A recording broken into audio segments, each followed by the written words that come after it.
साल 1912 हिमालय की बर्फीली घाटियों में एक युवा साधक स्वामी नित्यव्रतनंद तपस्या में लीन थे। न खाने की चिंता, न ठंड का भय, केवल एक जिज्ञासा, क्या ज्ञानगंज सचमुच अस्तित्व में है? कई वर्षों तक वो हिमालय की गुफाओं में भटकते रहे। एक दिन जब शरीर थक चुका था, मन शून्य था, तब एक दिव्य पुरुष प्रकट हुए। हिमवेशधारी, तेजस्वी नेत्र, वाणी में मौन। वे बोले, ज्ञानगंज तुम्हारे भीतर है, पर तुम अब द्वार तक पहुंच चुके हो। स्वामी नित्यव्रतनंद को जब चेत आया, वे किसी अनोखी भूमि पर थे।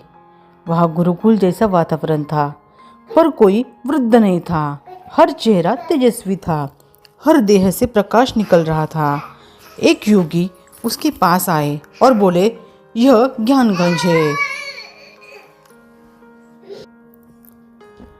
अमरता का क्षेत्र।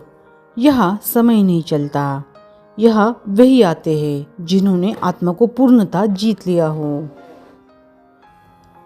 ज्ञानगंज में न भूख लगती है, न नींद आती है। यह शरीर नहीं, केवल सूक्ष्म देह होती है। साधना यह निरंतर चलती है।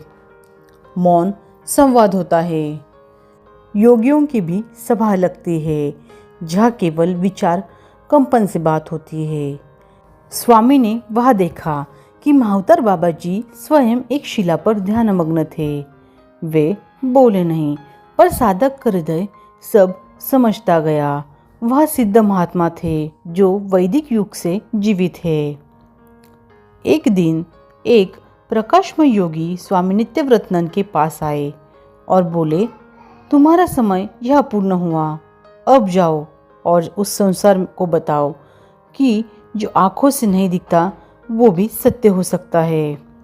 अगले क्षण जब उन्होंने आंखें खोली, वे उसी गुफा में थे जहाँ ध्यान में गए थे, पर अब सब कुछ बदल चुका था।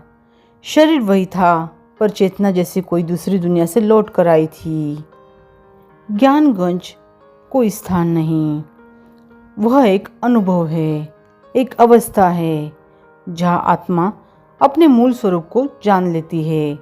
यह लोक केवल बाहरी यात्रा से नहीं, अंतर यात्रा से प्राप्त होता है। आपने भी कभी स्वप्न में उस लोक की झलक पाई हो, जहाँ अमरता की सांस चलती है और मौन में ब्रह्म ज्ञान की गूंज होती है। वही है ज्ञानगंज।